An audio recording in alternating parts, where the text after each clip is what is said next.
Bonsoir. C'est l'une des histoires les plus extraordinaires que Mystère vous ait racontées. On l'appelle le triangle du docteur X. Docteur parce que celui à qui elle est arrivée est médecin, et X parce qu'on le comprend, il veut garder l'anonymat. Il a donc vécu une aventure tout à fait exceptionnelle. Il y a de cela 25 ans, disons pour faire court, qu'il a vécu une rencontre du troisième type. Ça s'est passé dans la nuit du 1er au 2 novembre 1968. Et depuis cette nuit-là, tous les ans, le docteur X voit réapparaître chaque nuit du 1er au 2 novembre un triangle parfait sur son ventre avec son nombril en plein milieu.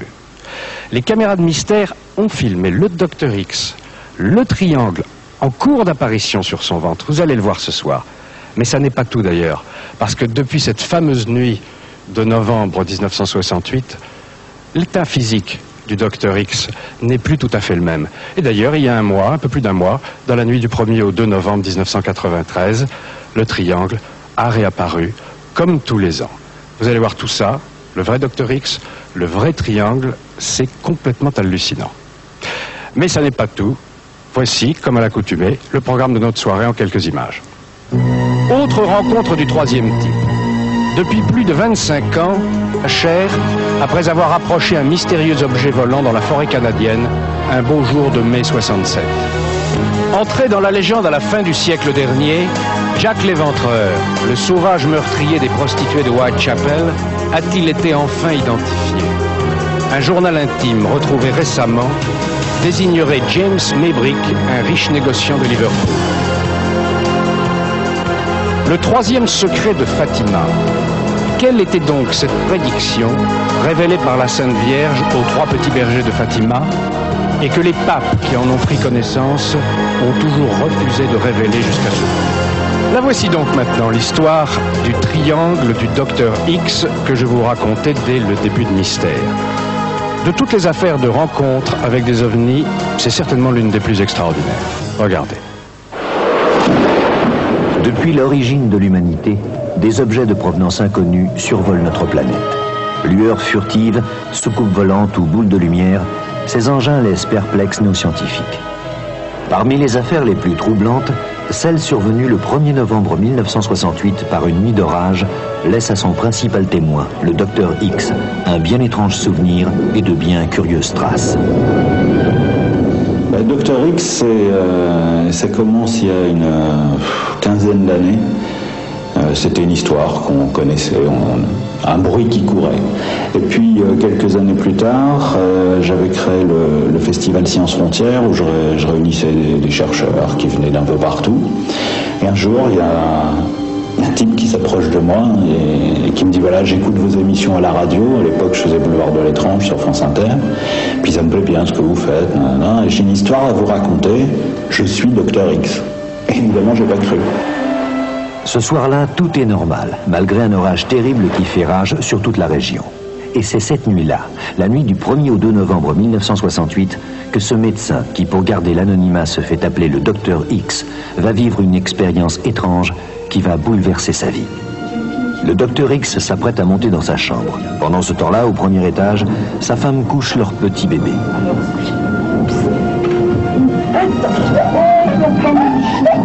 Cette nuit-là était assez particulière parce que il y avait un fort orage sur la région et mon gosse qui ne dormait pas, je l'entendais, il babillait dans sa chambre. Alors je l'ai tranquillisé en lui donnant un biberon d'eau. Le docteur X a été grièvement blessé pendant la guerre d'Algérie. Il en garde des séquelles et certains soirs, la douleur est très vive. Je sais. Sûrement le mauvais temps. Docteur X, c'est quelqu'un qui était pensionné à 90% parce qu'il avait eu, à la guerre d'Algérie, il avait été blessé à la tête. Et donc il avait des traces qui étaient quasiment hémiplégiques. C'est un type qui avait vraiment des problèmes. Vers 4 heures du matin, le claquement brutal d'un volet réveille le fils du docteur X. Mais bizarrement, l'orage ne l'effraie pas. Au contraire, le bébé a plutôt l'air de trouver ça amusant. D'étranges lueurs inondent la pièce et l'enfant semble les regarder avec émerveillement.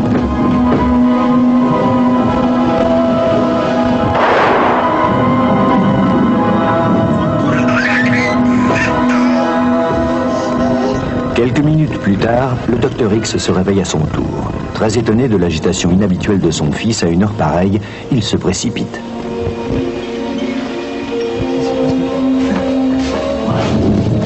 Il s'apprête à raccrocher le volet, quand soudain...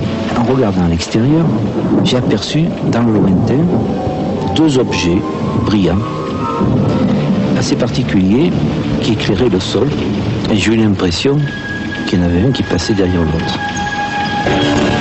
Quels sont ces curieux objets que le docteur X a cru apercevoir? Il ne peut s'agir d'avions. Les objets étaient presque stationnaires. Intrigué et un peu effrayé, le médecin se rend sur la terrasse pour en avoir le cœur net.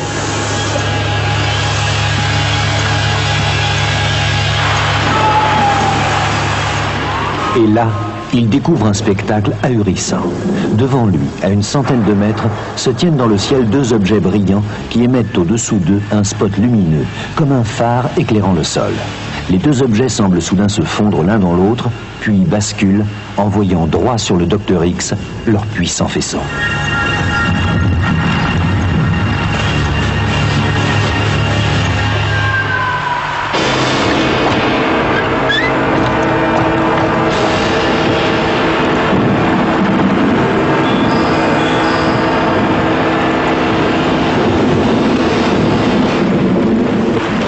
Complètement aveuglé par la luminosité des faisceaux, le docteur X tente de se protéger les yeux.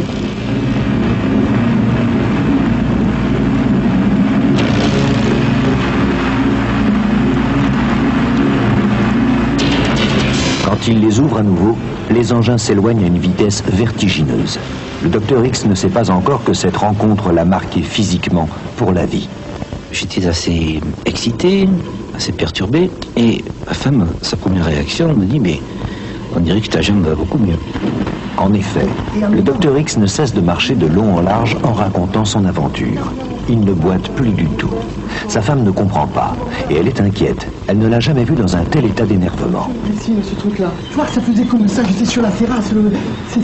Il n'a jamais rien vu de pareil, et il en vient à se demander si ces objets n'étaient pas d'origine extraterrestre. En tout cas, le docteur X est certain que ce n'était pas la foudre et qu'il n'a pas rêvé.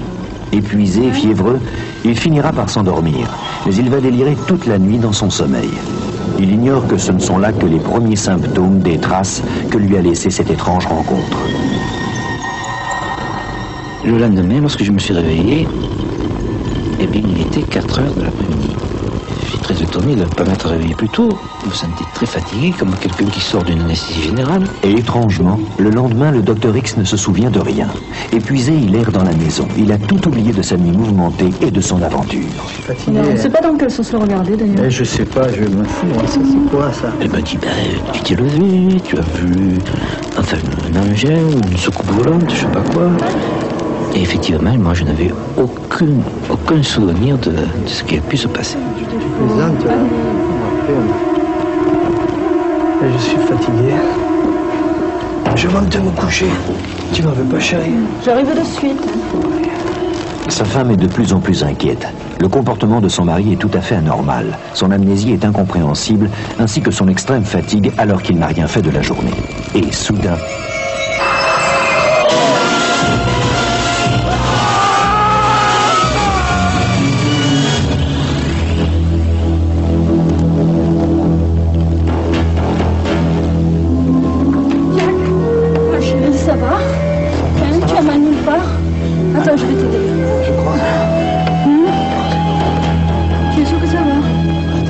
J'ai eu la nette impression, alors vraiment très nette, de quelque chose, de quelqu'un peut-être, qui me faisait un croc à jambe. Et je me suis affalé sur le sol, et instantanément, la mémoire m'est revenue.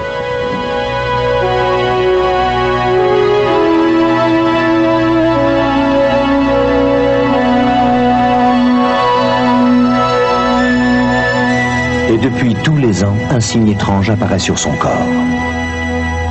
Et donc il m'a proposé, pour me convaincre, il me dit venez donc chez moi, qu'on fasse connaissance. Et puis si vous me croyez, vous viendrez la nuit du 1er au 2 novembre et vous verrez que ça apparaît.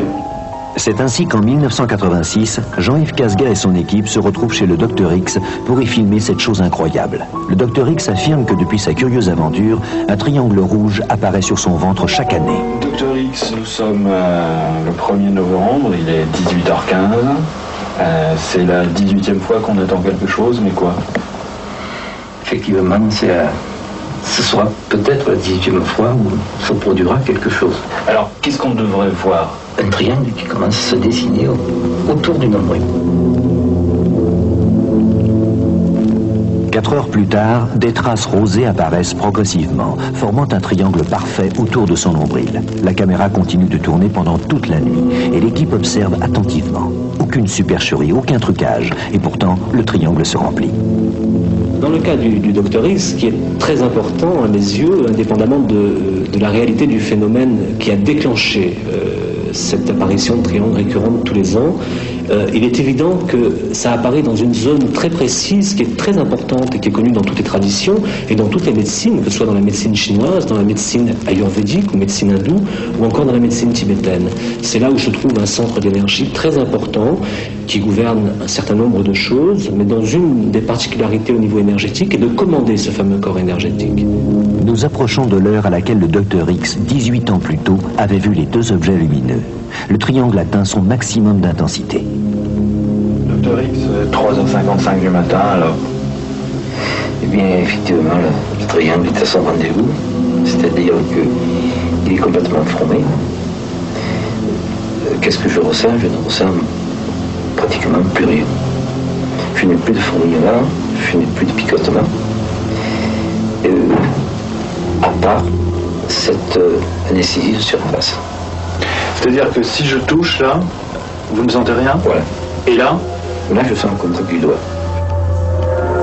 Autour de ce genre de tournage, on se pose toujours des questions. Où peut être le trucage? Et bon, c'est vrai que là, on ne trouvait aucune réponse, puisqu'on avait essayé de prendre des garanties maximales. Et c'est vrai qu'on pensait qu'on donnait un sujet, un scoop. Donc on était très excités. On regardait avec le cadreur comme des fous parce que on n'y croyait pas vraiment. Et puis vers 23h, 23h10, là c'était clair. Bon, c'était rouge, puis ça arrêtait pas de prendre de l'intensité.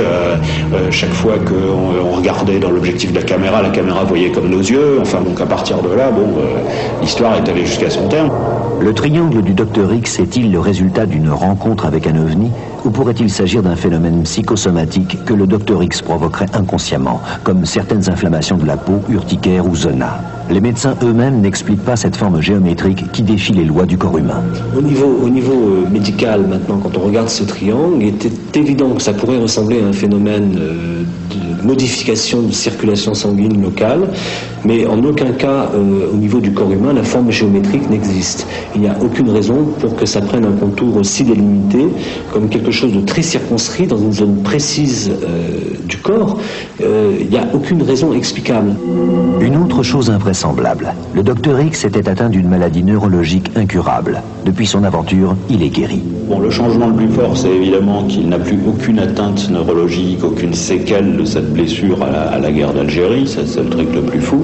Mais dans, entre guillemets, l'anecdotique, il y a le fait que, parce que maintenant, évidemment, il cavale dans les bois, donc il va lui-même couper son bois, par exemple. Et quand il se blesse en coupant du bois, il cicatrise 2 fois plus vite que vous et moi, alors qu'avant, il cicatrisait pas plus vite. Personne à ce jour n'a pu percer le mystère de cet étrange triangle. Cette année, dans la nuit du 1er au 2 novembre, le triangle est apparu de nouveau.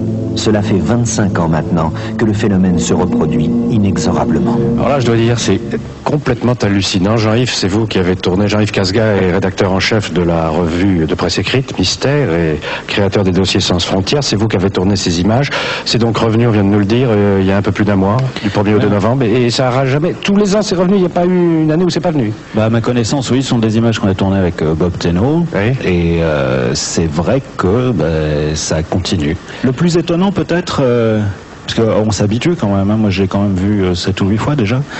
Il est blasé du triangle du Dr. Non, c'est pas ça, non. Le plus fou, c'est au moment où ça apparaît, ce côté... comme si un scalpel invisible, suivant une règle invisible, reliait 3 points invisibles. Parce qu'au début, il n'y a à peu près rien. D'ailleurs, à l'image, on le voit très très mal. On voit très mal que c'est l'œil, quand vous êtes tout près, qui sent, qui voit qu'il y a un petit trait rouge, comme ça, comme si on dessinait d'abord les contours, qui se remplissent comme ça de l'intérieur. Et puis tous les ans, tous les 365 jours, pile à la même date. C'est pour ça qu'on a fait un journal, hein, c'est pour pouvoir raconter très très en détail ces histoires. Il y a une hypothèse dans le film, docteur Ayoun, Jean-Luc Ayoun est docteur, il est acupuncteur. Il y a une hypothèse dans le film qui est quand même intéressante. Hein. C'est l'hypothèse qui consiste à dire, dans le fond, c'est peut-être le docteur X qui se fabrique ça tout seul, et ça part de sa tête. Hein. Ça peut pas être d'origine psychique? Non, j'ai beaucoup réfléchi à ce triangle, et quand on regarde la localisation du triangle, indépendamment du symbolisme du triangle... On va en parler avec Roger Lector. Il y a deux choses importantes. Deux choses importantes, c'est que le docteur X avait une maladie neurologique qui, d'après les symptômes, d'après ce que j'ai pu lire, était survenue après un traumatisme crânien, avec une parésie au niveau de la jambe droite. Or, ce qui est intéressant, c'est que les deux points de la base du triangle sont situés sur 2 points d'acupuncture. Bon, je vous passe les noms, peu importe. Mais sachez simplement que dans les textes chinois, quand on regarde la symptomatologie de ces points, on va s'apercevoir que ce sont des points qu'on poncture dans les troubles neurologiques. Et là, c'est quand même assez surprenant. C'est le 26e point du méridien de l'estomac. C'est des points qu'on poncture très facilement dans des... C'est-à-dire que si vous avez un malade qui vient vous voir et qui souffre de la même maladie... des mêmes symptômes, en tout cas, symptômes dont souffrait le docteur X, c'est là où vous mettrez vos aiguilles. C'est entre autres un des points où on mettrait effectivement les aiguilles. Et cette maladie-là qu'avait le docteur X, c'est incurable ou ça se guérit? Ça ne récupère pas, bien évidemment. C'est une atteinte neurologique centrale qui ne donne aucune possibilité de récupération. Il est guéri?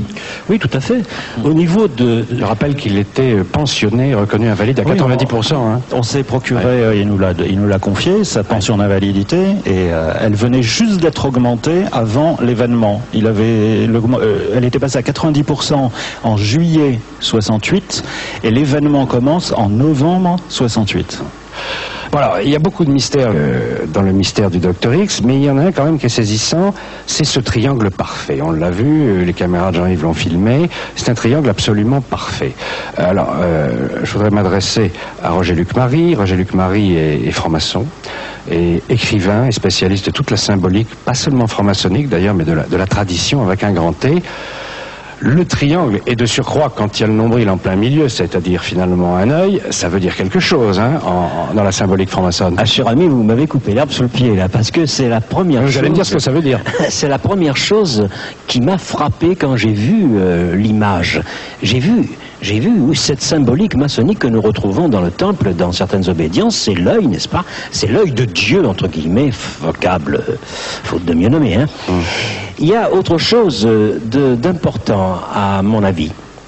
Cette histoire me fascine, et j'ai tendance à croire que cet homme-là a véritablement eu un contact avec des civilisations d'autre espace. Alors, comment une civilisation pourrait-elle entrer en contact avec nous? Mais bien évidemment par le symbolisme. Pourquoi? Parce que c'est le langage qui commence là où la parole finit. Et que se passe-t-il pour établir ce contact? Un triangle apparaît. Alors pourquoi un triangle? Eh bien parce que nous vivons dans un monde ternaire. Nous vivons dans 3 dimensions, c'est-à-dire hauteur, largeur, densité. Ce qui veut dire, mon frère, pardonnez-moi, tu es comme moi, je suis comme toi. Et il y a ce signal. J'avoue qu'on est très séduit par l'hypothèse de Roger-Luc Marie. C'est finalement peut-être le premier vrai message, parce que écrit, et que nous sommes une civilisation d'écriture, écrit sur le ventre d'un terrien, le premier message laissé par une civilisation de l'au-delà. On va vous raconter une autre rencontre du 3e type, qui d'ailleurs n'est pas quelque part sans rappeler l'aventure du docteur X, en ce sens que celui qui en a été le héros, ou plutôt la victime, a lui aussi été marqué dans sa chair. Ça s'est passé au Canada. Et puis une surprise qui intéressera beaucoup le docteur Ayoun, puisqu'on parlait de centre énergétique. Tout à l'heure, on va faire une expérience, on va photographier ce qu'on appelle les auras. Regardez. Bien, alors Stéphane Michalak, évidemment, c'est pas le docteur X. Il est quand même marqué. sur sa peau. Il n'est pas guéri, il a même plutôt mal. D'un point de vue médical, Jean-Luc Ayoun, ce qu'il a sur le ventre, ce pauvre homme, c'est de la brûlure. Apparemment, ça ne suit aucune topographie précise, si ce n'est qu'on se retrouve encore une fois dans la zone de l'abdomen pour la plupart des brûlures, sauf que là, bon, c'est un peu comme s'il avait été sur un grill de barbecue, comme on disait pendant la projection, et qu'il a aussi des brûlures sur les jambes. Roger-Luc Marie, aucun symbolisme, bien sûr. Non, à part le symbolisme du barbecue. C'est le barbecue, oui, c'est ça. C'est très canadien. Oui. Je vous propose qu'à tour de rôle, nous allions chacun devant l'appareil de Daniel Laurent pour faire photographier nos auras.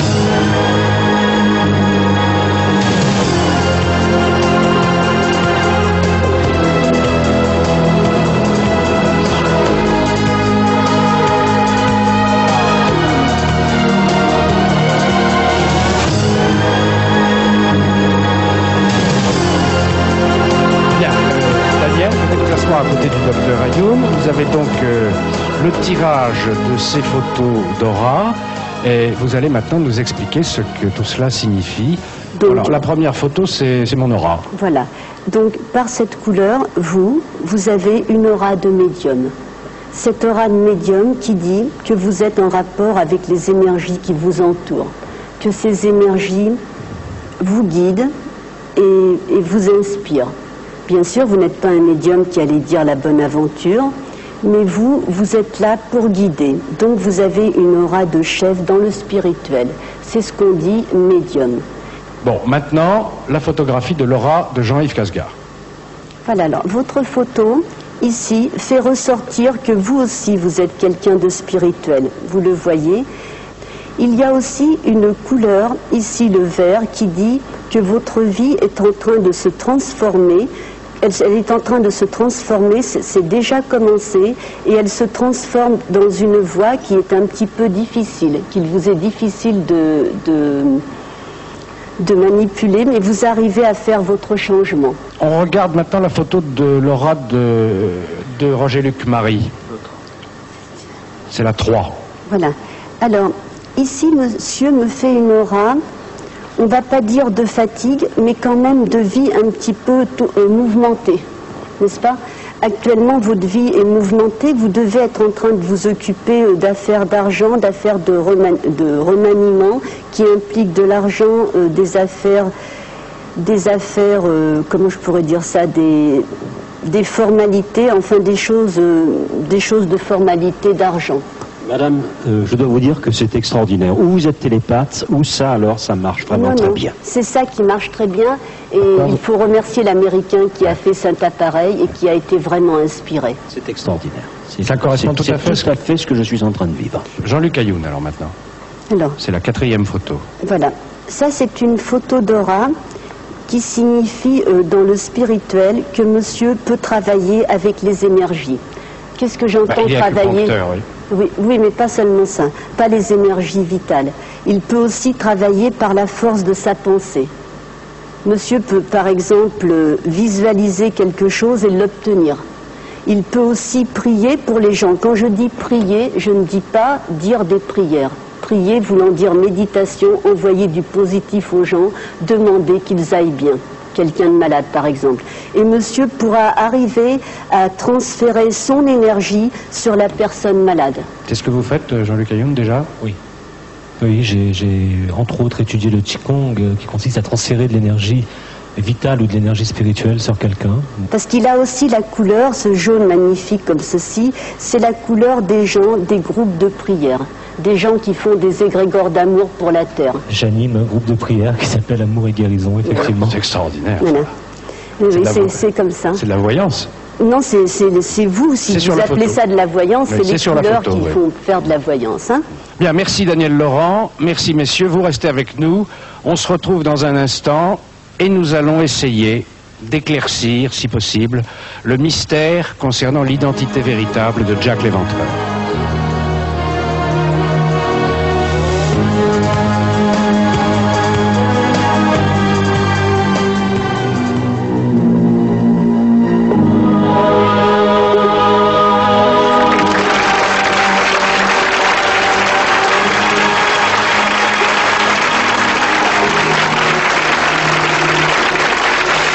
C'est sans doute le criminel le plus énigmatique de tous les temps.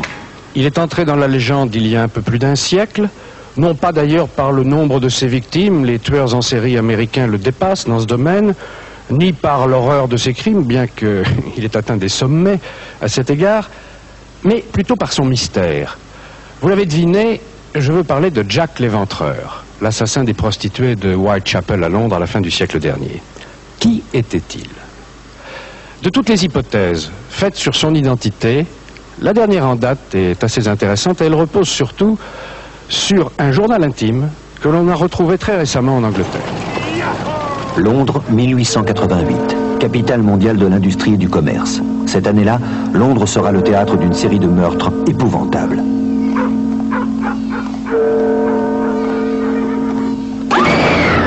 L'assassin s'est donné pour nom Jack l'Éventreur. Aujourd'hui encore, son identité reste un mystère. 9 novembre 1888, Thomas Boyer se rend chez Mary Jane Kelly pour percevoir un loyer en retard.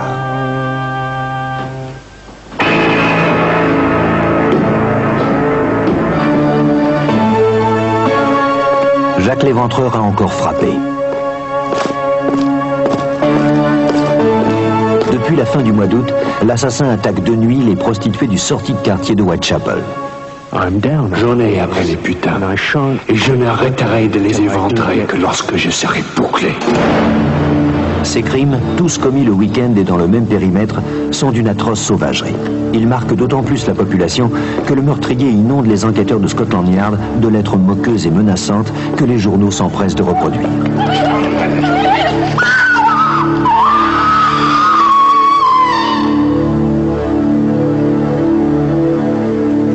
Vous entendrez bientôt parler de moi et de mes drôles de petits jeux.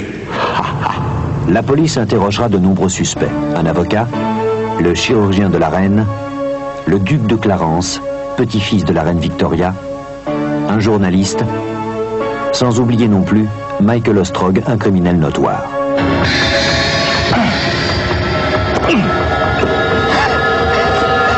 Faute de preuves, aucun ne sera inculpé. Le mystère de Jack l'Éventreur entre dans la légende. Good luck. Bonne chance. Yours truly. Votre humble serviteur, Jack l'Éventreur. Jack l'Éventreur, comme tous les serial killers modernes, comme tous les tueurs en série, ce sont des types d'assassins extrêmement difficiles à capturer parce que ce sont des meurtres qui n'ont que des motivations sexuelles, qui sont donc inhérents au fantasme propre des tueurs. Il n'y a souvent aucune rencontre préalable entre le tueur et sa victime, sauf au moment du crime en lui-même. Donc il est très difficile de poursuivre et d'enquêter sur ce type de crime sans motif apparent. Depuis plus d'un siècle, les historiens, les écrivains, les enquêteurs cherchent encore de nouveaux indices. Cependant, l'histoire rebondit souvent là où on ne l'attend pas. Nous sommes en 1991, dans un quartier ouvrier de Liverpool. Tony Devereux est célibataire.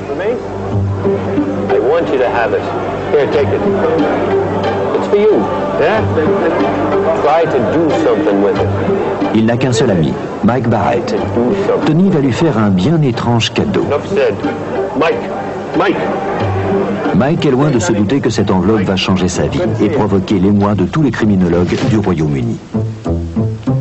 C'est un registre d'époque victorienne. C'est un journal intime. Avec une bague à mon doigt et un couteau dans ma main, je tuerai toutes les garces et ne verserai pas une larme.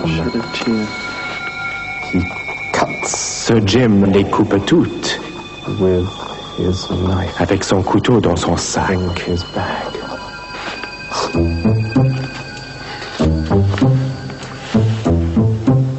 Mike est fasciné Il va lire toute la nuit. Je place ceci dans un endroit où on le trouvera. Votre humble serviteur, Jack l'Éventreur. Jack the Ripper? It can't be. Je ne pouvais pas y croire. On ne peut pas croire à des choses pareilles. Alors j'ai téléphoné à Tony et j'ai demandé à Tony à quoi il jouait. C'est comme ça qu'on dit ici à Liverpool. C'est une blague ou quoi? La réponse de Tony a été non. Décidément, Mike a du mal à y croire. Il faut que Tony passe aux aveux. Mais son ami est inflexible. Que Mike se débrouille et qu'il essaie d'en tirer quelque chose. Tony ne révélera jamais son secret. Il est mort d'une crise cardiaque quelques mois après. Pour Mike, c'est le début d'un véritable parcours du combattant. Il met tout son temps libre à profit pour écumer bibliothèques et librairies. Et un jour, alors qu'il feuillette un livre consacré à l'affaire Maybrick, une des grandes affaires criminelles de la région de Liverpool, Mike Barrett va faire une découverte capitale. J'étais en train de lire et soudain, je suis tombé sur le nom de la maison de James Maybrick. Elle s'appelait Battle Crease. Alors là, mon cœur s'est mis à battre, parce que dans le journal, il y a aussi Battle Crease. Pour la première fois, j'avais le lien. Battle Crease dans le journal, Battle Crease dans le livre. J'étais très excité, je dois le dire, très excité. Mais je me méfiais encore. Alors j'ai décidé de vérifier tout ça. Plus je lisais sur James Maybrick, plus je lisais sur Florence Maybrick, et plus ça collait. C'est peut-être dans cette maison de Battle Crease, à Liverpool, que se trouve la clé du mystère. James Maybrick est un riche négociant en coton. Il a épousé Florence, une jeune américaine. Mais le ménage bat de l'aile et James soupçonne sa femme d'être infidèle. Toutes les garces paieront pour la douleur avant que j'en ai terminé. Toute l'Angleterre connaîtra le nom que je me suis donné. James Maybrick passe fréquemment ses week-ends à Londres. Il parcourt assidûment les rues de Whitechapel, le quartier des prostituées. Depuis des années, Maybrick se drogue à l'arsenic et à la strychnine.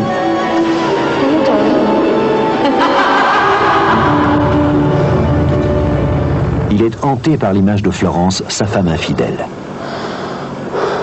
Dear God, oh mon Dieu, je ne sais plus où j'en suis. I can't live. Je ne peux pas vivre sans mon médicament. My medicine. Visions of my dear Bunny. Des visions de ma chère Bunny m'accablent. I still love her. Je l'aime encore, mais comme je la hais. Hate her. Leave me alone! Don't come near me! By heaven, sorry! If you cross this doorstep, you shall... Je l'ai frappé plusieurs fois. Au diable des garces! En 1889, Florence est emprisonnée à la suite du décès de son époux. Accusée de l'avoir empoisonnée, elle est condamnée à être pendue. Elle sera graciée après 15 ans d'emprisonnement.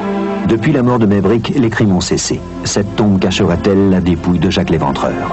Il est arrivé un moment où j'étais totalement convaincu, absolument convaincu, que j'avais le journal de Jack l'Éventreur. Et je ne savais pas où aller, je ne savais pas quoi faire. Avec ma femme, nous en avons parlé, et le 13 avril, j'ai rencontré Shirley Harrison, qui est écrivain et enquêtrice professionnelle. Shirley Harrison et Mike Barrett vont reprendre l'enquête à zéro. C'est au British Museum, la plus grande bibliothèque de Londres, qu'ils vont commencer leurs recherches.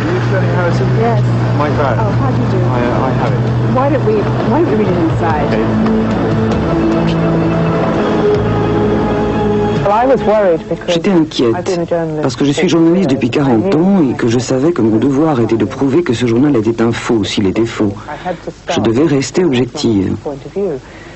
Alors, je pensais qu'en allant au British Museum, on répondrait immédiatement à toutes mes questions tout de suite. Bien sûr, j'avais peur, j'étais inquiète aussi parce que naturellement, je voulais que ce soit un vrai tout en sachant que je devais rechercher les erreurs et les problèmes.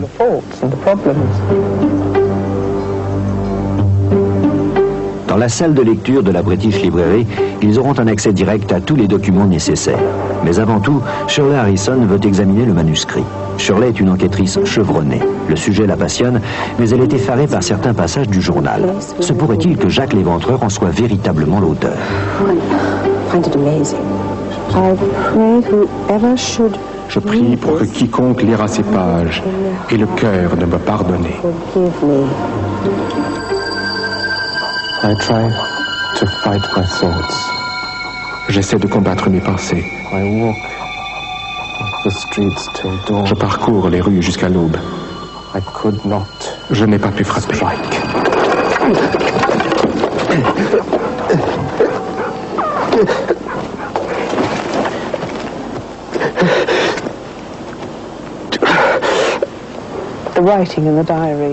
L'écriture dans le journal reflète très bien la manière dont les drogues affectent son esprit.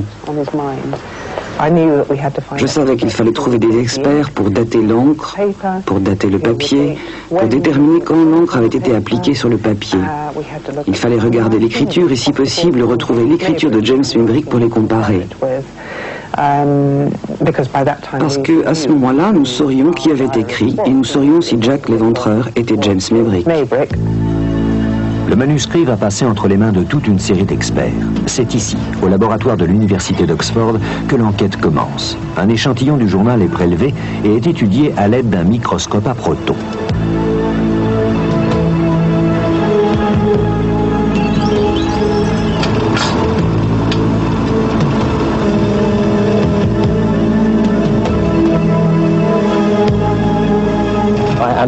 J'ai analysé l'encre et le papier. Je n'ai rien trouvé qui puisse prouver que ce n'est pas un journal d'époque victorienne.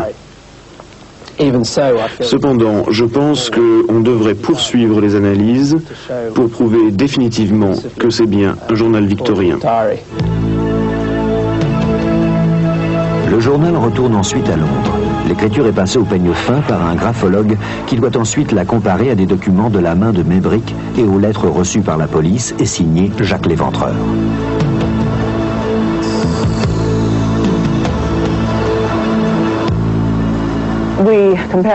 Nous avons comparé l'écriture du journal avec des exemples connus de l'écriture de Mébrick et bien sûr avec les lettres de Jacques l'Éventreur qui ont été publiées par la presse.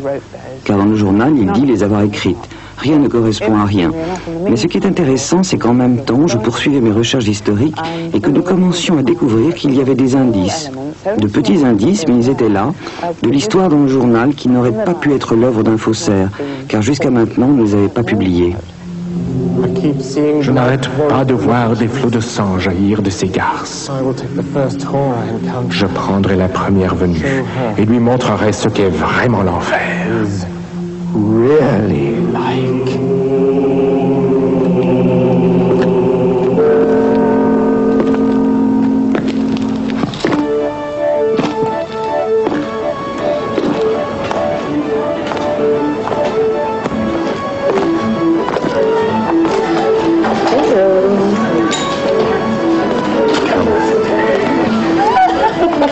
Un des crimes décrits en détail dans le journal est celui de la prostituée Catherine Eddowes.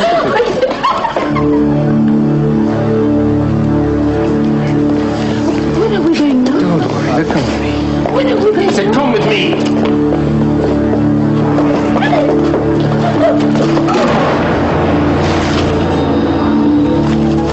The whore never screamed. La garce n'a pas poussé un cri. J'ai éventré, mon Dieu, et j'ai emporté tout ce que je pouvais avec moi. On retrouvera près du corps une boîte métallique vide. Cet objet est mentionné dans le journal de Mébrick. Cherchait-il des allumettes pour mieux observer son macabre ouvrage? Damn it! Bon sang, la boîte métallique était vide. Empty. Une boîte en métal vide, c'est très important. Ça n'a jamais été révélé dans la presse. Personne n'en a parlé jusqu'en 1987 dans un livre publié en Angleterre. Si le journal était un faux, en aucune manière le faussaire, en 1888, aurait pu connaître l'existence de la boîte en métal.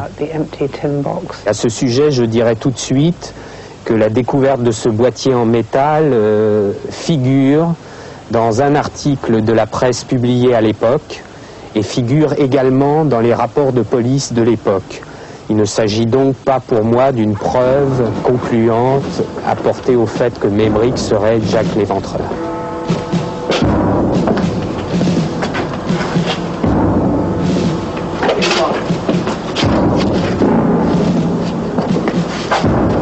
prochain. Oh my God. L'autre chose intéressante et très importante sur Catherine Eddowes, c'est que dans ses joues étaient taillées deux formes de V qui, réunies, forment la lettre M.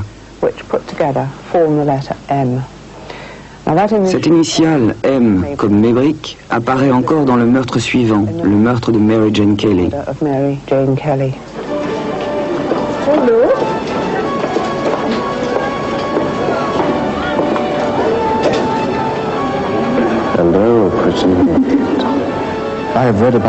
J'ai lu le récit de ma dernière, la meilleure de toutes. Elle m'a rappelé Bunny. Si jeune, pas comme moi. Contrairement aux autres, Mary Jane Kelly, la cinquième et dernière victime de l'éventreur, n'est âgée que d'une vingtaine d'années. De plus, elle ressemble étrangement à Florence, la femme de James Maybrick. What are you waiting for, sweetheart? What you doing?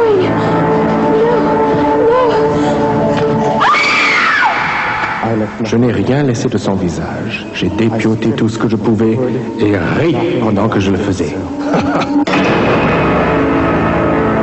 Récemment, on a découvert dans les archives de Scotland Yard des rapports de police et des rapports de médecins légistes arrivés les premiers sur les lieux qui indiquent de façon irréfutable qu'un des seins mutilés avait été passé sous la tête de la victime et l'autre près de son pied droit. Ce qui est en totale contradiction avec ce qui est indiqué dans le journal de Jacques Léventreur. Je ne crois pas que dans l'état où étaient les témoins, dans l'état où devait être la police quand ils ont vu ce meurtre, ils aient pu faire un rapport exact sur ce qui s'est passé.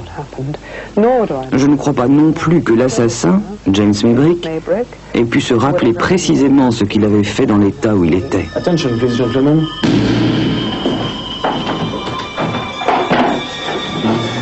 Attention, please, gentlemen.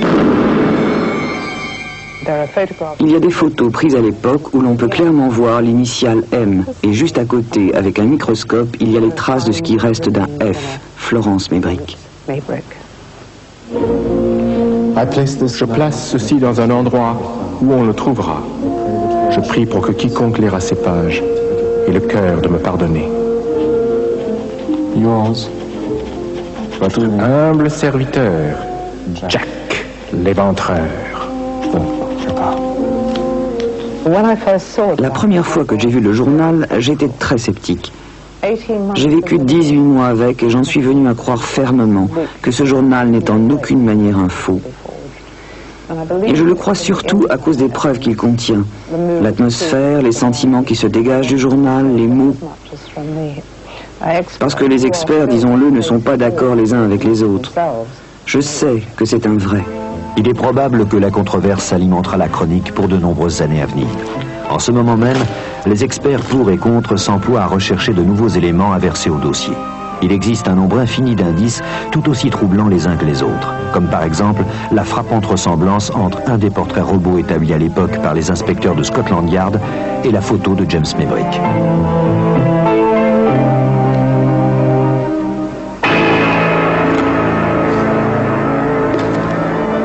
Mais malgré toutes les études, malgré toutes les recherches, il n'est pas du tout certain que quiconque soit en mesure de révéler un jour, de manière irréfutable, la véritable identité du légendaire Jack Léventreur.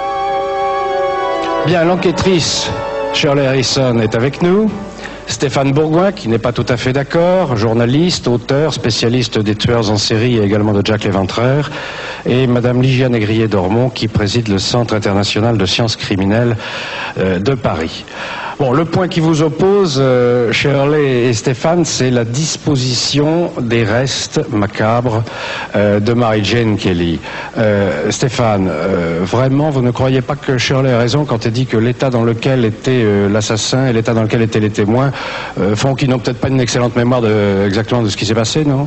Non, pas du tout, parce que James Maybrick, ou le soi-disant auteur du journal de Jacques Léventreur, indique très précisément la nature des autres crimes et des autres mutilations. Il ne commet pas d'erreur dans le cas des autres crimes, mais pendant près de 100 ans, à la fois le public, la presse et les policiers ont cru que les restes mutilés, c'est-à-dire les deux seins tranchés par l'assassin, avaient été posés sur la table de nuit.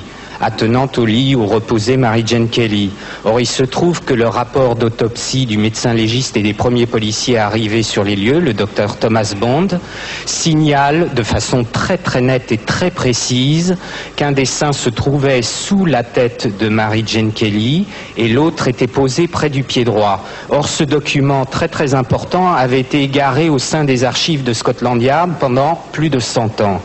Or, quand moi j'ai appris l'existence de ce journal de Jacques Léventreur, je m'étais dit déjà dans ma tête, préalablement à toute publication, que je vérifierais tout de suite le passage de Mary Jane Kelly pour savoir si ce document était authentique ou pas.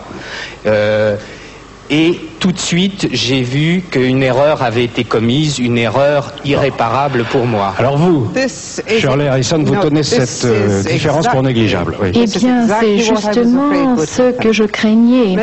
Et en ce qui concerne le journal, eh bien, ce document est très très puissant. C'est un des documents les plus puissants qu'on a pu découvrir en ce qui concerne l'histoire de Jack Léventreur. Et ce journal a créé beaucoup de discussions. Et en ce qui concerne la presse, je crois que, vous savez que ce soir-là, il faisait nuit, il y avait du sang partout, la situation était assez confuse, et je ne crois pas qu'on puisse dire que ce meurtre a été bien enregistré ou décrit. De toute façon, on ne vous mettra pas d'accord, Shirley et Stéphane, sur cet aspect des choses. Je voudrais me retourner vers vous, Madame Négrier-Dormont, donc en tant que spécialiste. Vous avez lu ce journal, qu'est-ce que vous en pensez, vous ? Il me semble assez étonnant qu'un criminel de type organisé comme Jacques Léventreur ait pu commettre cette erreur. Parce que la typologie dont il fait partie veut que le criminel, après la retombée de l'émotion, après l'acte, reprend très vite ses esprits et se délecte de la vision, de l'image, de ce qui se présente devant ses yeux, de ce qu'il a créé. Quand vous parlez de commettre une erreur, c'est d'écrire le journal? Non, l'erreur de la disposition des restes. Oui. C'est très étonnant. Ça m'étonnerait beaucoup de la part d'un criminel de type organisé. La première erreur. Vous savez qu'il était souvent sous arsenic et sous strychnine, c'était un drogué. Malgré cela, quand un criminel de ce type-là finit sa besogne, son œuvre, il reprend ses esprits et il ne peut pas oublier ce qu'il a laissé derrière lui. C'est impossible. Il me semble impossible. D'ailleurs, une personne si snob que James aurait acheté certainement un cahier pour son journal intime beaucoup plus luxueux qu'un ancien album dont il a enlevé des pages. Ce n'était pas le prototype psychologiquement d'utiliser des restes. C'était un monsieur qui était narcissique, qui avait une haute opinion de soi-même. Il aurait acheté certainement un album, un cahier extrêmement luxueux. Il faut laisser répondre Shirley, elle a mené l'enquête et ce sont des... Qu'est-ce que vous en pensez, Shirley? Moi, je ne suis pas convaincue par cet argument, car je connais des personnes qui tiennent des journaux intimes et ils utilisent en fait des...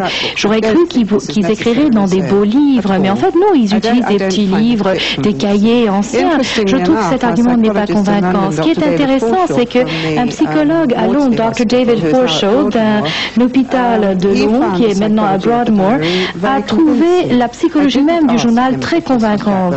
Je ne lui ai pas demandé si c'était Jacques Léventreur ou non, puisque ce n'était pas la question. Mais en ce qui concerne la psychologie même du journal intime, l'a convaincu et il a écrit un rapport de 15 000 mots concernant la psychologie même de ce journal.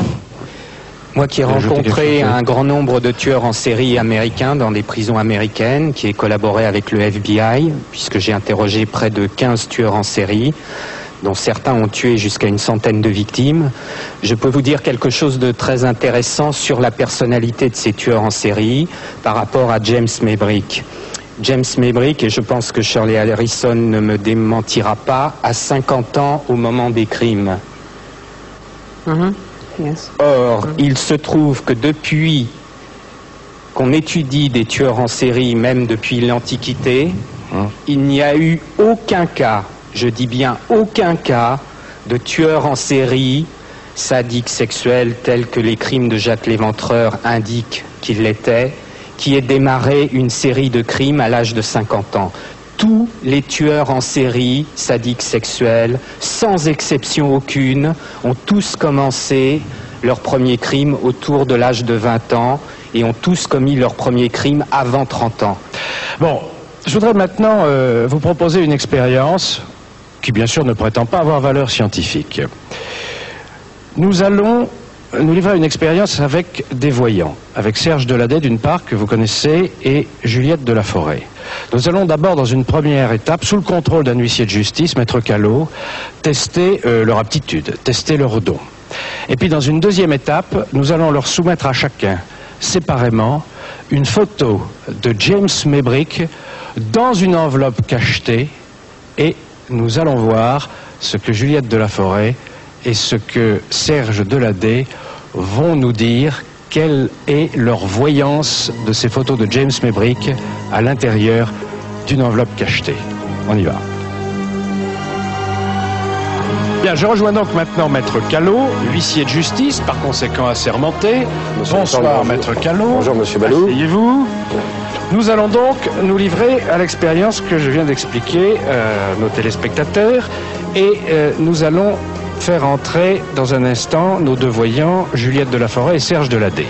Première chose, Maître Callot, puisque vous êtes assermenté, vous pouvez donc attester que Juliette Delaforêt et Serge Deladet n'ont rien entendu de ce qui vient d'être dit sur ce plateau.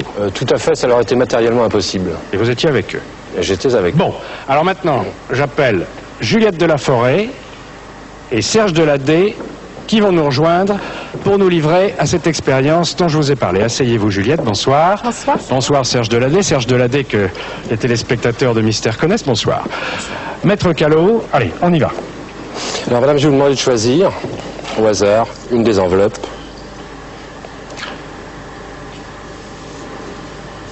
Juliette Delaforêt après Monsieur une enveloppe. également. C'est important, hein, de choisir son enveloppe soi-même, non? Ouais, très. Bon, Juliette Delaforêt est donc en train d'essayer de voir, car il s'agit de voyance, de qui il s'agit. C'est une personne du show business. Oui. C'est une personne qui est brune. Hein.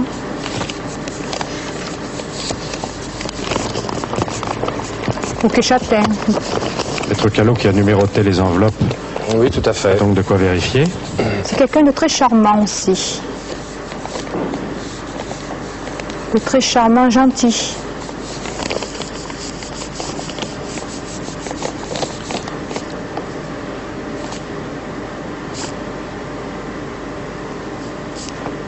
C'est quelqu'un qui a été mêlé au milieu du théâtre. Hein. Ou qui touche le milieu du théâtre. Hein. Oui. C'est un homme qui peut avoir dans les 40 ans, à 5 ans près. Oui, tout à fait, oui. À 5 ans près, 35-40 ans. Il a fait des pièces. Hein. Il a joué dans des pièces. Hein. Il a joué, effectivement, oui. Il a joué dans des pièces de théâtre, hein, et il fait du cinéma, mais plus rarement. Il a fait du cinéma, rarement. Il est ami avec un Francis Huster.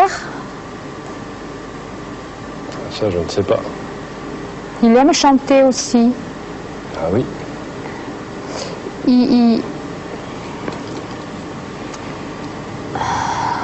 Il a tourné au Maroc ou un film, hein, au Maroc ou en Algérie. Je le vois tourner au Maroc ou en Algérie.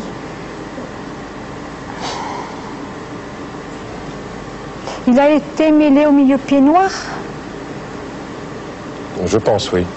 Je le vois avec le beau-frère du président, comme il s'appelle. Là, à l'étage, Le beau-frère du président, c'est Roger Hanin. Oui. Il est très ami avec lui aussi. C'est pas Roger Hanin, ça, que j'ai à la main? Ou quelqu'un qui est proche de Roger Hanin?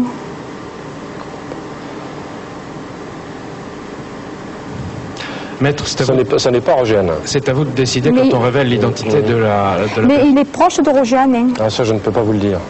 Je n'en sais rien. C'est un homme qui est pied noir. Il est... Oh, je sais. J'arrive pas à dire. Vous avez dit qu'il était chanteur. Il était chanteur et je sais, mais j'arrive pas à dire son nom. Ah, moi j'ai des idées là. Ah oui, mais moi je le sais. Brûle la langue, Juliette. Patrick. Oui. Patrick Bruel. Oui. C'est ça? Voilà. Oui, oui. Voilà. C'est ça? C'est ça. Bravo Juliette. Bravo Juliette. Vous avez accusé. Vous êtes très fatigué. Maître Callot, confirmation. Voici la photo. C'est Patrick Bruel. Bravo Juliette de la Forêt. Ça a l'air d'avoir été un effort intense pour vous, hein? Oui, parce que je suis rentrée dans l'enveloppe. Vous êtes rentré dans l'enveloppe? Ben oui. Qu'est-ce que ça veut dire? Ben, ça doit être très inconfortable. Tout à fait. Serge, à vous de jouer. Je ne sens pas le showbiz. C'est pas le showbiz.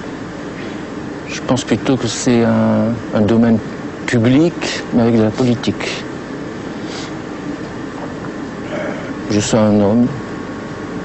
Être sûr, non, mais une très forte personnalité en tout cas.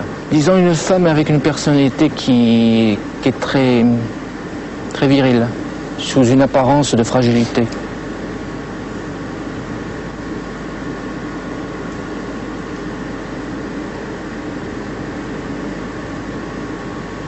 C'est quelqu'un qui a été en contact ou qui fréquente souvent, c'est bizarre, mais je vois l'abbé Pierre, je vois un béret basque. En tout cas, c'est quelqu'un de très médiatisé. Hein. Beaucoup de projecteurs, beaucoup de gens, beaucoup d'articles. C'est quelqu'un qu'on doit souvent voir. Je vois également une tribune, comme l'Assemblée nationale. C'est quelqu'un qui parle. Je pense que ça doit être plutôt un domaine de cinéma, d'ailleurs. Maître Callot? Oui, vous avez raison. C'est quelqu'un qui touche la politique, en tout cas. Donc c'est peut-être ça doit être un homme, quand même. C'est quelqu'un qui a beaucoup de relations politiques, en tout cas. Parce que je vois un drapeau tricolore et je vois le buste de Marianne. Donc c'est quelqu'un qui a pas mal de relations politiques. Peut-être, Maître Callot, pouvez-nous maintenant nous révéler quelle est la photo qui est à l'intérieur de cette enveloppe cachetée? Numéro 4, c'est numéro 4? Catherine Deneuve. Ah, alors, effectivement, elle a posé pour le buste Catherine de Deneuve, elle a fait le buste de Marianne qui est dans les mairies. Ben voilà. Maintenant que vous le savez, est-ce que ça correspond? Ça correspond? Bien. Sortons la photo. Elle a une personnalité. Que ce soit pas celle-là. Elle a une personnalité. Elle a une personnalité. Que Callot soit trompé. Non, c'est Catherine Deneuve. Je dois dire que Marianne, c'est pas mal, hein? Le buste de Marianne. Catherine Deneuve. Bien, maintenant, maître, nous allons passer à la deuxième étape de cette expérience. Alors, maître Callot, vous donnez l'enveloppe qui nous intéresse plus particulièrement à Juliette de la Forêt et vous nous quittez pour un instant avec Serge Deladé et je vous rappellerai. Alors, Juliette, vous nous dites là tout ce que vous ressentez à propos du personnage qui est sur la photo à l'intérieur de cette enveloppe cachetée.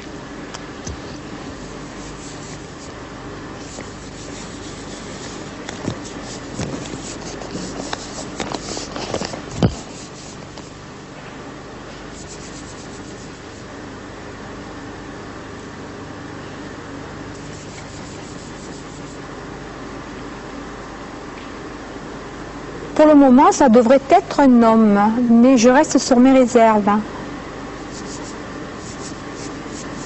Parce que je commence à peine.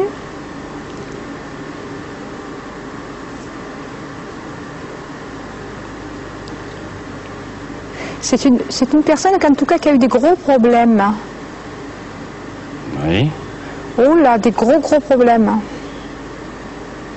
Il y a eu une procédure sur lui, sur cette personne, hein, il y a longtemps. Alors, Juliette, je peux vous dire que, 1, c'est un homme, vous ne vous êtes pas trompé. 2, de gros problèmes, oui. Procédure, oui. Il y a longtemps, oui. Il y a longtemps. Ben longtemps, il n'y a pas 100 ans, mais il y a longtemps. Peut-être 100 ans, oui. Mais il n'est pas français, ou alors c'est un homme qui est souvent parti à l'étranger. Il n'est pas français, et c'est vrai qu'il a beaucoup voyagé, hors de son pays. Hors de son pays. Qui n'est pas la France. Qui n'est pas la France? C'est un Américain. Ou alors il est allé souvent aux États-Unis. Exact. C'est bizarre, je vois, c'est peut-être rien à voir, c'est peut-être stupide, mais je vois une pendaison à côté de lui. Je vois comme une exécution autour de lui, et il a eu des gros problèmes de justice. Hein.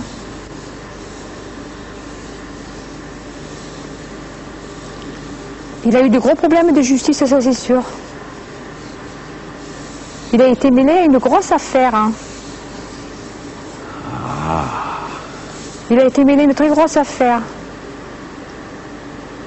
De quelle façon y a-t-il été mêlé? Directement? Non. Indirectement, mais on y a mêlé. Mais il n'était pas tout seul à être mêlé à cette affaire, ils étaient deux.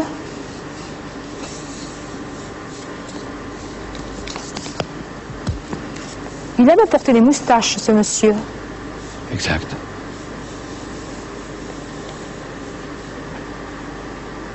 Après ses ennuis de santé, il a boité souvent. Il a boité où il avait une jambe en bois, ou il avait un problème de jambe. Il a boité. Il a eu de gros ennuis de santé qui peut-être ont perturbé ce que les médecins appelleraient sa motricité. Sa motricité, tout à fait. Il était violent, caractériel. Pas méchant, mais caractériel.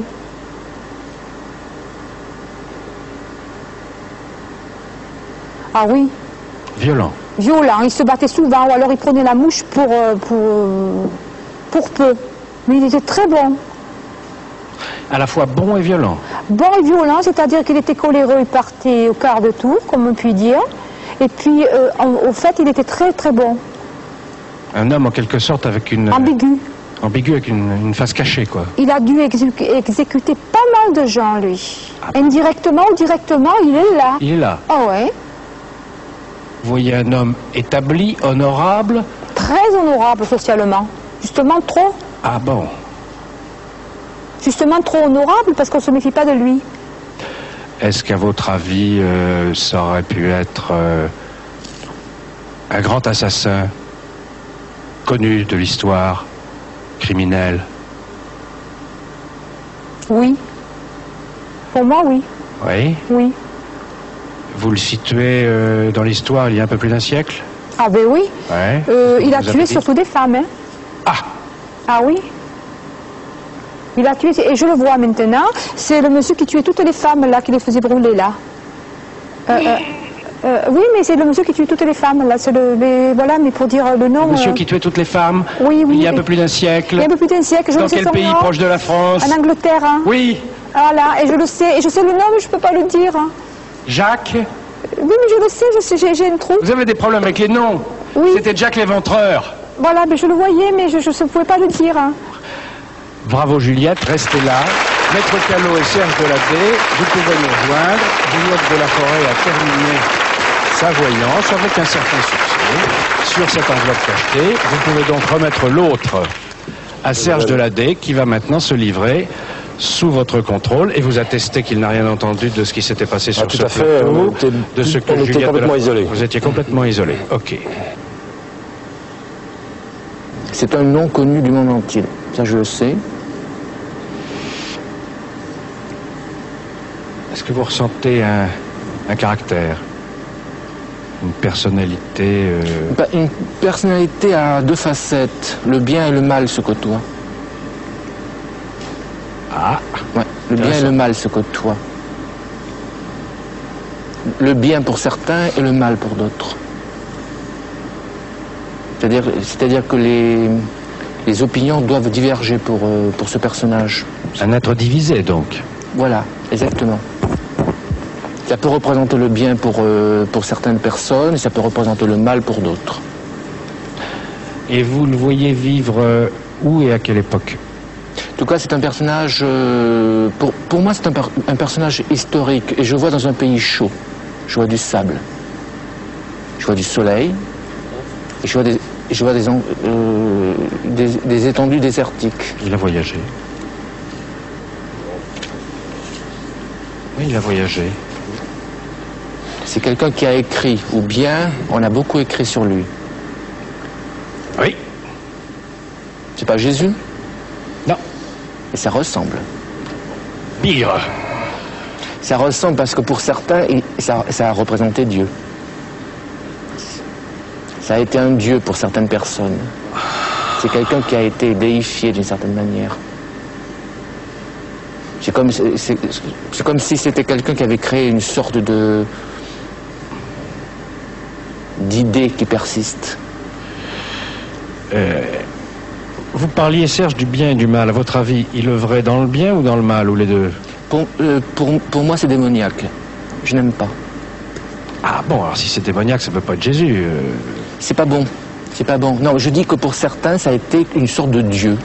Ça a été quelqu'un qui a représenté peut-être un idéal, une pensée, alors que pour d'autres, c'est quelqu'un... Je sais pas, mais je sens mal ce personnage. C'est quelqu'un qui me plaît pas. Mort ou vivant? Mort. Oui. Ça, j'en suis sûr. Oui. Hitler, peut-être.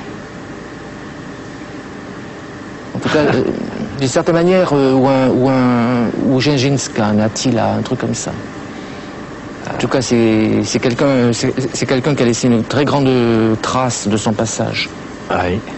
Ça n'est pas Gengis Khan, ni Hitler, ni Attila, mais... C'est peut-être pas lui qui a réalisé son œuvre, mais certainement des gens se sont identifiés à lui pour essayer de faire ce que lui, justement, avait préparé. Ça pourrait être un assassin? Jacques l'Éventreur, même. Jacques l'Éventreur? Oui. C'est lui. Enfin, c'est lui. C'est lui. Non. Arrêtons. Non, je vais vous dire pourquoi. Je vais vous dire pourquoi. Oui. Parce que je parle avec vous et je vois un couteau avec du sang et je vois un corps de femme coupé en morceaux par terre.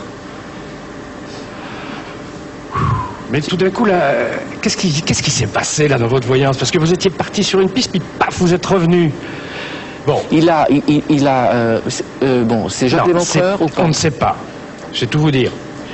La photo qui est à l'intérieur de cette enveloppe, c'est la photo d'un dénommé James Maybrick, négociant en coton à Liverpool, décédé en 89, peu de temps d'ailleurs après le dernier assassinat de Jacques l'Éventreur. Pour moi, c'est lui. On a retrouvé récemment en Angleterre un journal intime de James Maybrick qui laisse à penser, il y a beaucoup d'indices, que James Maybrick était Jacques l'Éventreur. Alors, dernière question que je vous pose à tous les deux maintenant. Juliette d'abord. Est-ce qu'à votre avis, James Maybrick était Jacques l'Éventreur? Tout à fait, absolument. Et pour vous, Serge? Pour moi, non. Un assassin, une crapule. Oui, mais... Quelqu'un qui s'est inspiré de Jacques l'Éventreur peut-être vers la même période, qui a voulu d'une certaine manière jouer les plagiats. Jacques l'Éventreur, non. La voyance n'est pas un élément à apporter à un dossier de justice, soit-il posthume. Mais enfin, vous avez contribué à enrichir le débat que nous venons d'avoir sur ce journal intime de Jacques l'Éventreur. Merci Serge Deladé, merci Juliette Delaforêt, et merci à vous, maître, qui avez garanti l'authenticité de cette expérience. Bonsoir. De toutes les apparitions de la Sainte Vierge, il y en a eu des centaines et des centaines, voire des milliers partout dans le monde. Celle de Fatima en 1917, quand la Vierge est apparue à plusieurs reprises à 3 petits bergers portugais, ces apparitions sont incontestablement celles qui ont eu le plus grand retentissement dans le monde, mais ce sont aussi et surtout des apparitions dont on n'a pas fini de parler. Vous allez tout de suite voir pourquoi. Tous les ans, le 13 mai et le 13 octobre, des centaines de milliers de pèlerins venus du monde entier convergent vers Fatima, une petite bourgade du Portugal, pour célébrer le culte de la Sainte Vierge. Fatima, un nom venu de la nuit des temps, qui pour les athées et les croyants est synonyme de secret. Fatima, un lieu de foi qui en termes de popularité est aujourd'hui l'égal de Lourdes. Le 13 mai 1991, le pape Jean-Paul II fait son 2e pèlerinage à Fatima.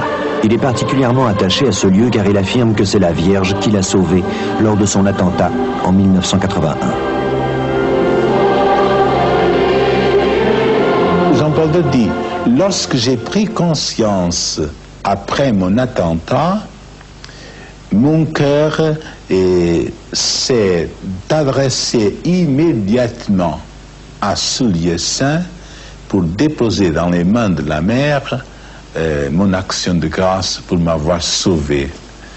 Et j'ai vu dans cette coïncidence de mon attentat avec le 13 mai un appel et peut-être un avertissement à prêter attention au message qui est parti d'ici.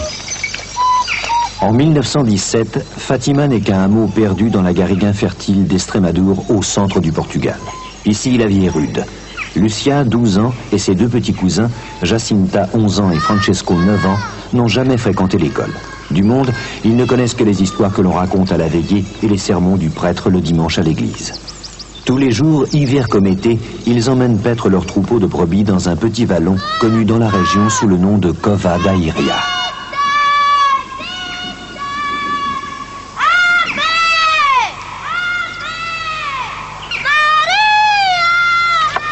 Le temps s'écoule paisiblement, ponctué par le rythme immuable des saisons. Ils ne le savent pas encore, mais en ce 13 mai 1917, ils ont rendez-vous avec le merveilleux. Une rencontre qui va changer la vie de millions d'hommes et de femmes à travers le monde. Mais pour l'instant, il faut songer à se mettre à l'abri de l'orage qui menace.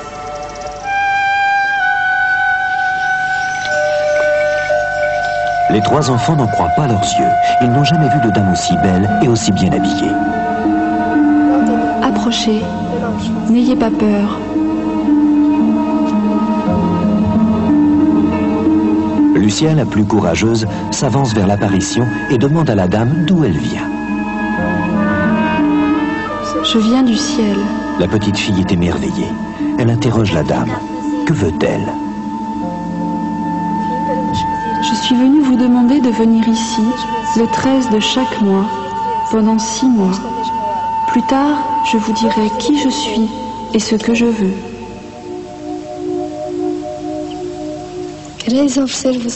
Acceptez-vous de dédier vos vies à Dieu et de supporter toutes les souffrances qu'il voudra vous envoyer pour aider à la conversion des pécheurs? Pour les enfants, il n'y a plus aucun doute possible. Cette dame est la même que la statue devant laquelle ils se prosternent tous les dimanches à l'église. La même à laquelle ils adressent tous les matins et tous les soirs leur naïve prière d'enfant.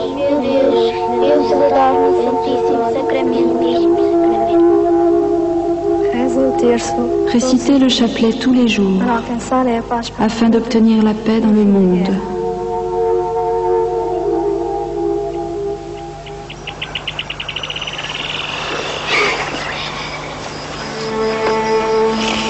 Lucia et Jacinta sont transportés de joie.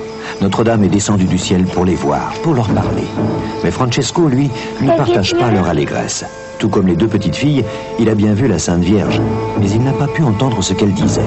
Le petit garçon pense que c'est peut-être parce qu'il n'a pas récité toutes ses prières.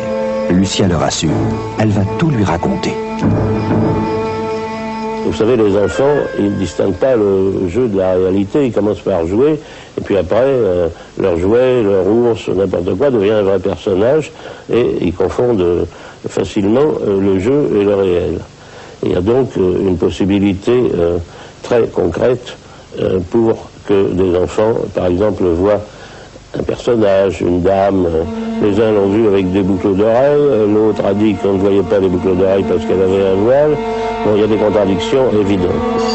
La Sainte Vierge a demandé aux enfants de garder le silence sur ce qui venait de se passer.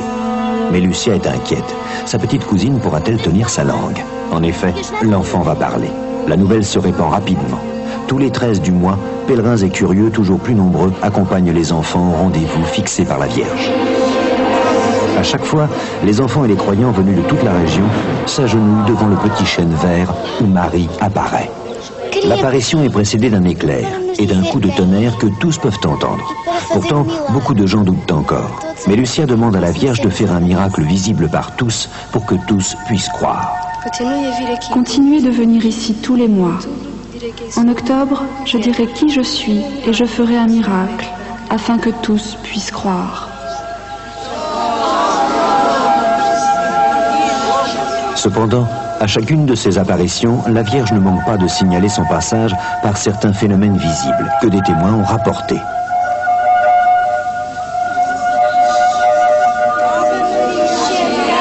Il y a des éléments constatables scientifiquement. On a vu des fumées, on a vu l'éclair qui précédait toujours et le coup de tonnerre alors qu'il n'y avait pas d'orage. Tout ça, ça a été vu et entendu.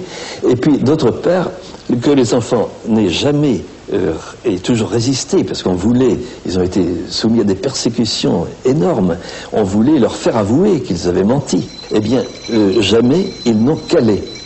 Mais des enfants si jeunes, il faut reconnaître qu'ils avaient vu quelque chose pour ne pas céder. La nouvelle se répand dans tout le pays. À Fatima, la Vierge parle à 3 petits bergers. Bien sûr, les sceptiques sont nombreux, mais plus nombreux encore sont ceux qui ne pensent qu'à une chose. Que peut bien dire la Vierge aux enfants? Les temps sont troublés, la Première Guerre mondiale fait rage. Loin de chez eux, des hommes meurent au combat. La Vierge en a-t-elle parlé? A-t-elle dit quelque chose? Les enfants se taisent. Un secret est un secret. Ce jour-là, le 13 juillet, la Vierge est venue à nouveau. Les enfants n'ont pas tout bien compris, mais Lucia sait qu'elle a dit des choses importantes. Elle s'applique à tout répéter à Francesco. La guerre va finir, mais si l'on ne cesse d'offenser Dieu sous le règne de Pie XI, une autre guerre commencera. Quand vous verrez une nuit éclairée d'une grande lumière inconnue, ce sera le signe que Dieu va punir le monde de ses crimes contre l'Église. Cet avertissement de Dieu est-il venu sous la forme d'une aurore boréale? Celle de 1938 fut particulièrement spectaculaire. Ce qui avait d'étonnant, c'est que cette aurore boréale a duré quasiment toute la nuit et effectivement était tellement importante que ça a embrasé quasiment tout l'hémisphère nord et que c'était vraiment visible jusqu'en Afrique du Nord. Il y a bien eu observation par les astronomes. Flammarion, annales d'astronomie, décrit, photographie le phénomène. Donc de ce côté-là, il y a, scientifiquement parlant, il y a bel et bien eu aurore boréale. Alors, l'interprétation qu'il peut en donner après, ça, c'est autre chose. Toutes les interprétations sont peut-être bonnes. Hein. La mienne, c'est que cette idée d'une lumière qui éclaire et qui est une idée inquiétante, de toute manière, qui est liée à une prédiction à propos de la guerre, de toute manière, pour moi, ce sont les villes qui brûlent. Parce que en 1939, c'est Varsovie qui va brûler. En 1940, c'est Londres. En 1942, c'est Hambourg. En 1945, ce sera Dresde. Et je crois que c'est ça que la Vierge nous a donné comme avertissement, n'est-ce pas? C'est-à-dire cette lueur terrible et terrifiante qui monte du sol et qui monte de la folie des hommes.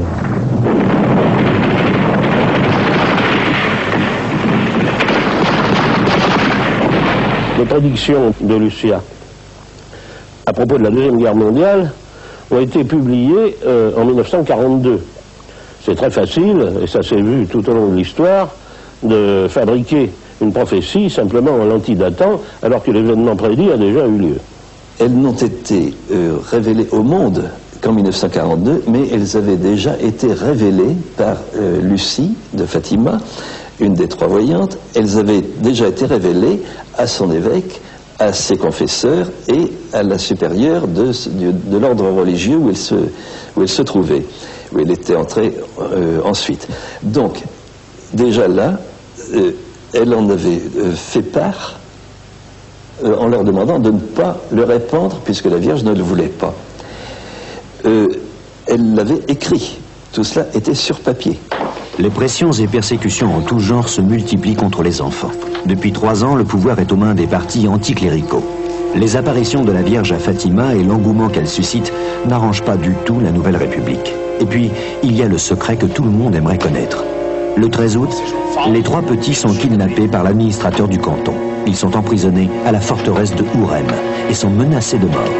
Mais les enfants refusent de se dédire et gardent le secret que la Vierge leur a confié. 2 jours plus tard, ils sont libérés. Au moment de ces apparitions, c'était la Première Guerre mondiale et il y avait au Portugal un régime républicain assez anticlérical. Et le clergé avait besoin de rassembler du monde pour venir à bout de ce régime. Et effectivement, à ce régime a succédé assez rapidement, c'est-à-dire vers 1921-22, la dictature très cléricale de Salazar. C'est pour consolider une position de l'Église que les apparitions se manifestent. La Sainte Vierge l'a promis. Le 13 octobre, à la Cova d'Airia, elle fera un miracle que tous pourront voir. Les pèlerins et les curieux sont venus par dizaines de milliers. Comme à chaque fois, l'apparition est précédée d'un éclair. Comme les fois précédentes, Lucie s'adresse à la Vierge et lui demande « Que voulez-vous de moi ?» Je ne te demanderai plus rien.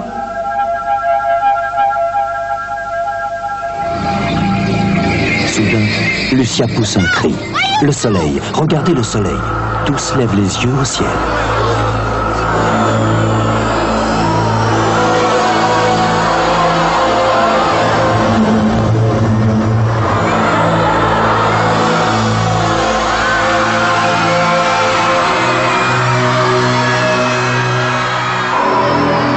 Le soleil a dansé, tous l'ont vu. Par 3 fois, l'astre du jour s'est mis à tourner comme une roue de feu. Puis, devenant rouge sang, il a paru se détacher du ciel, tombant sur la foule pétrifiée. Tous, croyants et athées, ont cru leur dernière heure arriver. Le phénomène d'hallucination collective n'existe pas, au sens propre du terme. De 2 choses l'une, où le soleil est réellement tombé ce jour-là, et c'est une réalité qui ne m'appartient pas, ou bien il y a un phénomène qui est explicable médicalement, qui est l'hallucination. Le problème, c'est que l'hallucination est un phénomène individuel. Il faudrait donc supposer qu'un des bergers a réellement perçu cette image, ce qui est tout à fait médicalement explicable et possible. Cette perception, cette hallucination, a pu donner à cet enfant une conviction terriblement forte. Et devant 50 000 personnes qui sont là, en fait, pour attendre quelque chose du ciel, arriver à créer un phénomène hypnotique suffisant pour qu'effectivement cette vérité révélée, ou cette image révélée, devienne une image commune à l'ensemble de cette population qui est devant eux. Il n'y avait pas, si vous voulez, une atmosphère de foi, de réunion de foi qui aurait pu motiver, qui aurait pu expliquer une suggestion, une autosuggestion, une collective, si vous voulez, une suggestion collective. Non, je crois que là, les gens étaient séparés, il y avait donc des gens à des kilomètres de là, et tous ont vu exactement la même chose. C'est ça qui est troublant. Au fil des ans, les paroles de la Vierge seront révélées au grand public. Elle avait prédit que 2 des enfants la rejoindraient au ciel bientôt et que seule Lucia resterait.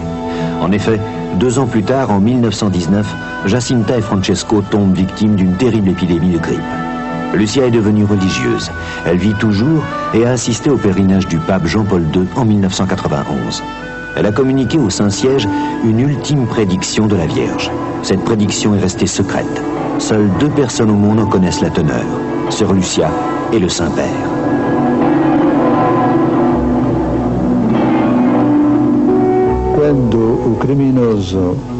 Quand le Saint-Père Jean-Paul II a rendu visite en prison à celui qui avait voulu le tuer, le Saint-Père lui a pardonné.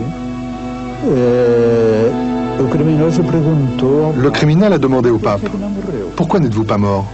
Pourquoi n'êtes-vous pas mort ?» Tout était tellement bien organisé.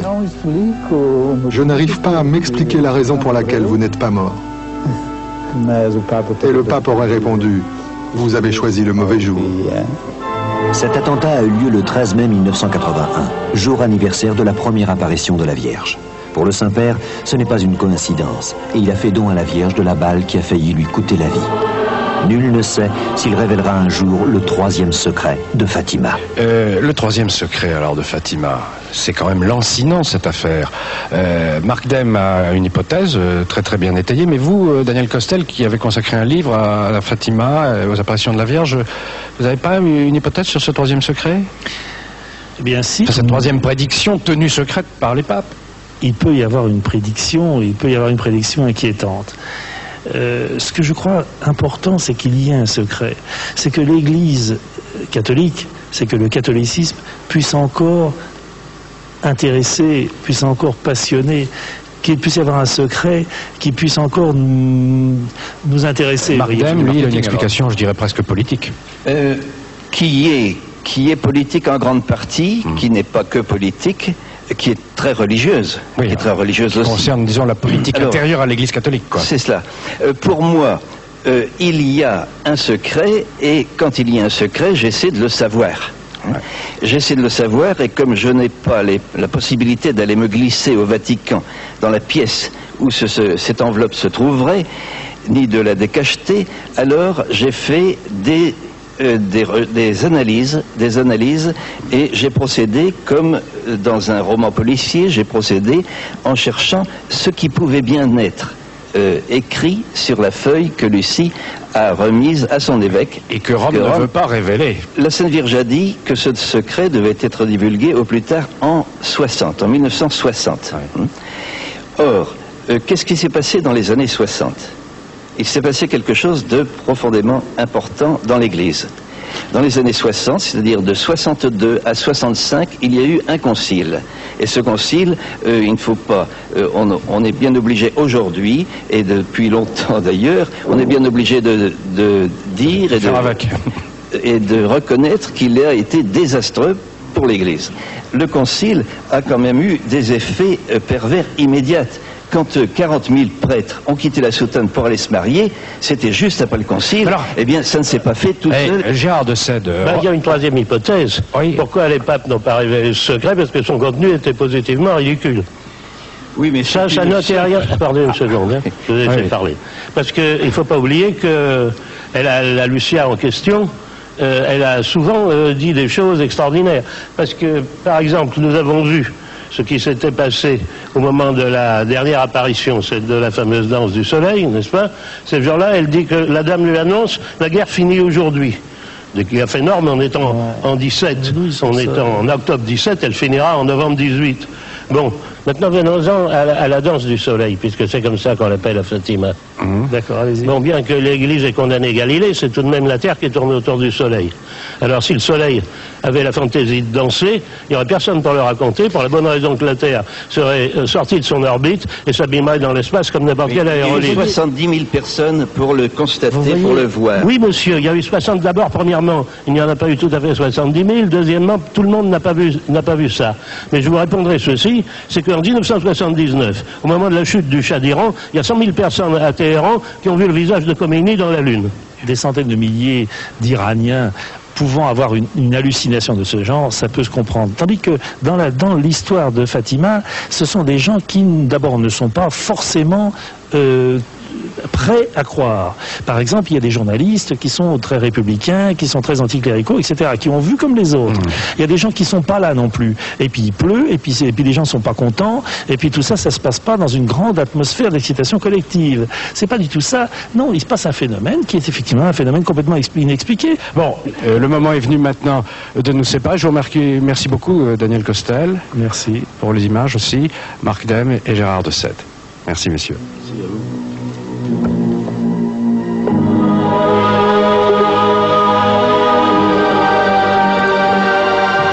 Bonsoir Marielle. Bonsoir Alexandre. Et qu'est-ce qui se passe maintenant dans Mystère, comme d'habitude? Le journal. Le journal de Mystère avec Marielle Fournier. Et avec une très belle histoire, l'histoire de l'étoile de Noël qui a conduit les rois mages jusqu'à Bethléem, où venait de naître Jésus-Christ. Eh bien cette étoile a-t-elle vraiment existé? Ou bien est-elle la création littéraire de Saint Matthieu dans les évangiles, ou un miracle? Ou peut-être mieux encore, le fruit d'un phénomène scientifique, d'un phénomène astronomique tout à fait exceptionnel.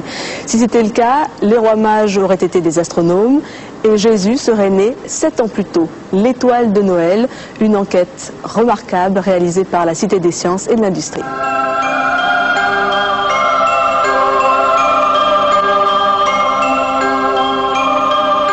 La date exacte de la naissance du Christ reste un mystère.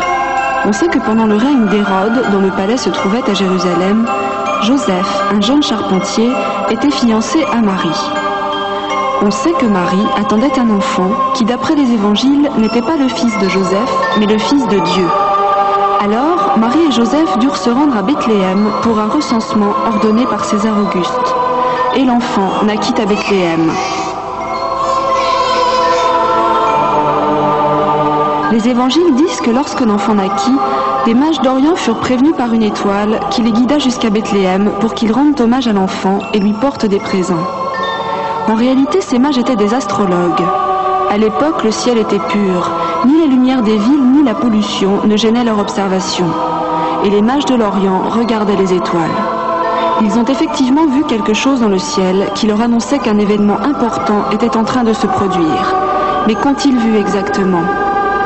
Personne ne le sait. Cette étoile, que l'on nomme tour à tour étoile du berger ou étoile de Noël, qu'était-elle réellement? Les astronomes, les scientifiques et les historiens qui ont étudié la question sont partagés. Pourtant, d'après eux et d'après les dates, ce phénomène lumineux a vraiment existé. Et les astrologues babyloniens que les évangiles nomment rois mages ont certainement vu un phénomène astronomique exceptionnel.